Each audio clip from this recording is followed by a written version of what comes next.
আমি শামীম আহমেদ গাজী। আমি একজন প্রবাসী ব্যবসায়ী।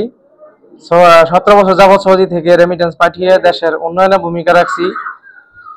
একজন রেমিটেন্স যোদ্ধা হিসেবে আমার এলাকায় বিভিন্ন সামাজিক অনুষ্ঠানে অংশগ্রহণ করি। বিগত সময়ে কিছু সামাজিক অনুষ্ঠানে আওয়ামী লীগের নেতাকর্মীর সাথে আমার ছবিকে কেন্দ্র করে এলাকার কিছু নব্য বিএনপি আমাকে আওয়ামী লীগের দোসর হিসেবে চিহ্নিত করার পায়তারা করছে।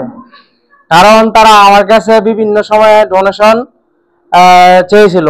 আমি ডোনেশন দিতে রাজি না হওয়ায় মব সৃষ্টি করে আমাকে হয়রানি করেছেন। আমি প্রশাসনের এবং বিএনপির ঊর্ধ্বতন নেতাকর্মীর কাছে সহযোগিতা কামনা করছি। আমি এই ব্যাপারে অলরেডি উকিলের সাথে কথা বলছি, প্রশাসনের সাথে কথা বলছি। ইনশাআল্লাহ আমি একটা মানহানি মামলা, 5 কোটি টাকার একটা মানহানি মামলা, যে ওরা আমাকে নিয়ে বিভিন্নভাবে এই মানিজ্য নেওয়ার মতো কথাবার্তা বলে, যেগুলো সত্য না।